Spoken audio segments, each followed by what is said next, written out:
सुबह के समय लखनऊ में 1 घंटे के लिए ट्रेन रुकी।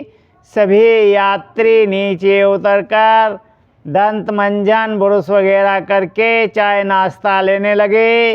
लेकिन एसी कंपार्टमेंट में बैठे एक व्यक्ति ने पहले स्नान किया, फिर अपने बैग से एक लाल पोटली निकाली और खोली तो उसमें रामायण थी।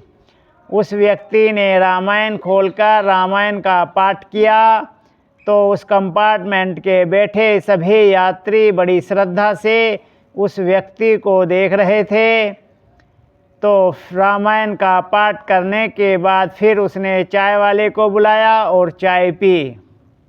उस कंपार्टमेंट के सभी यात्रियों में से एक यात्री ने कहा, बाबूजी आप तो बहुत भक्त दिखाई दे रहे हैं, आप रामायण नित्य पाठ करते हैं? तो वह व्यक्ति बोला, जी हाँ, मैं बिना रामायण का पाठ करे पानी तक भी नहीं पीता हूँ। मैं सुबह नित्य रामायण पढ़ता हूँ। तो फिर वह व्यक्ति बोला, बाबूजी आपको कितना समय हो गया रामायण को पढ़ते पढ़ते? तो वह व्यक्ति बोला कि मैं 40 साल से रामायण पढ़ रहा हूँ। फिर वह व्यक्ति बोला, बाबूजी 40 साल में तो आपने रामायण को कई बार पढ़ लिया होगा। फिर वह व्यक्ति बोला, जी मैंने तो कितनी ही बार रामायण को पढ़ लिया है। तो फिर वह यात्री बोला, बाबूजी आप जैसे व्यक्ति कहाँ मिलते हैं? आपकी तो बहुत श्रद्धा भक्ति है भगवान में, लेकिन आप कहाँ से आए हैं? तो वह व्यक्ति बोला, मैं रामपुरा से आया हूँ। फिर वह व्यक्ति बोला, बाबूजी आप क्या काम करते हैं? तो फिर वह व्यक्ति बोला, मैं किसान हूँ।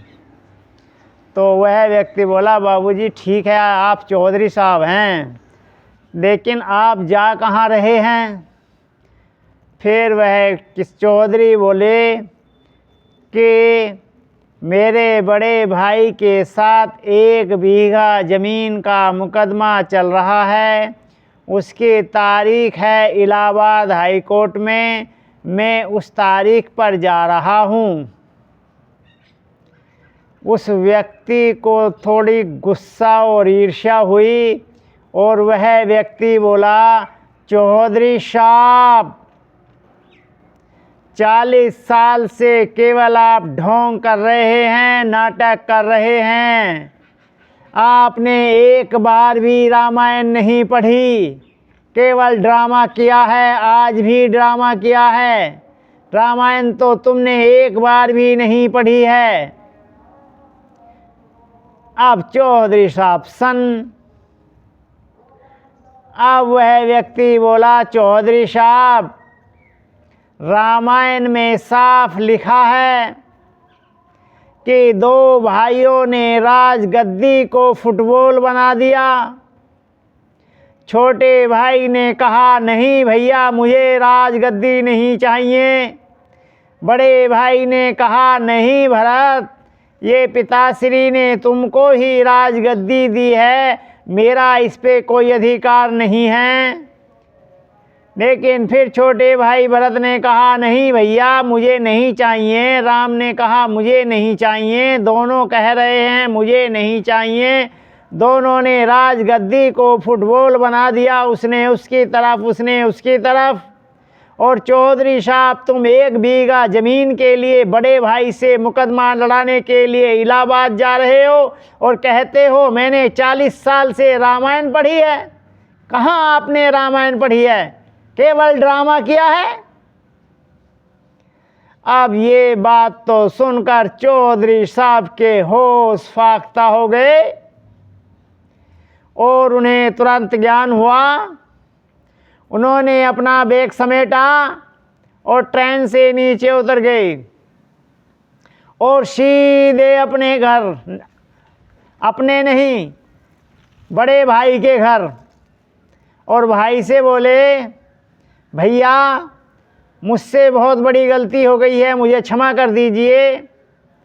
अब ये बात सुनकर तो भैया भी आश्चर्य में पड़ गए। फिर छोटे भाई ने कहा, भैया जिस 1 बीघा ज़मीन पर मैंने मुकदमा डाल रखा है, जिसकी आज तारीख भी थी, मुझे वो ज़मीन नहीं चाहिए। मैं मुकदमा खारिज करवा रहा हूँ और ज़मीन तुम ही ले लो, मुझे नहीं चाहिए। अब ये बात जब सुनी बड़े भाई ने तो उनकी तरफ ही देखते रहे और बोले, अनुज ये तुझे क्या हो गया है? आज तू ऐसी बातें क्यों कर रहा है? तो फिर छोटा भाई बोला, भैया मुझे 40 साल रामायण पढ़ते पढ़ते हो गई, लेकिन मैं कभी रामायण नहीं पढ़ पाया। आज ट्रेन में एक गुरु मुझे मिले और उन्होंने मुझे रामायण पढ़ा दी और मुझे ज्ञान करा दिया। अब मैं भैया उस ज़मीन को नहीं लूँगा, क्योंकि रामायण में तो 2 भाइयों के बीच में राजगद्दी को फुटबॉल बना दिया गया था और हम दोनों भाइयों में मुकदमे की तारीख चल रही है 1 बीघे ज़मीन के लिए। अब वो ज़मीन तुम्हारी। बड़ा भाई बोला, अगर तुझे रामायण से ज्ञान हो गया है तो तेरे से मुझे ज्ञान हो गया है। मुझे भी वो ज़मीन नहीं चाहिए, उस ज़मीन को तू ही अपने पास रख ले, मैं भी नहीं लूँगा। अब दोनों भाइयों में चल रहा था कि मैं नहीं लूँगा, वो कह रहे थे मैं नहीं लूँगा।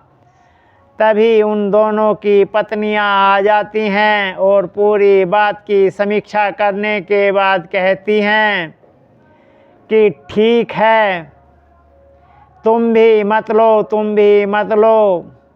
तुम्हें दोनों को रामायण से ज्ञान हुआ है तो इस ज़मीन को श्री राम ट्रस्ट के नाम कर दो और इसमें श्री राम जी का एक भव्य मंदिर बना दो। अब ये बात सुनकर दोनों भाइयों के आँखों में आंसू आ गए। ये प्रेम के आंसू थे। दोनों भाई आपस में गले मिले और रोने लगे। ये सिखाती है हमें रामायण। कौन कहता है रामायण से हमें कुछ नहीं मिलता? रामायण से 2 भाइयों का प्रेम मिलता है। जय श्री राम।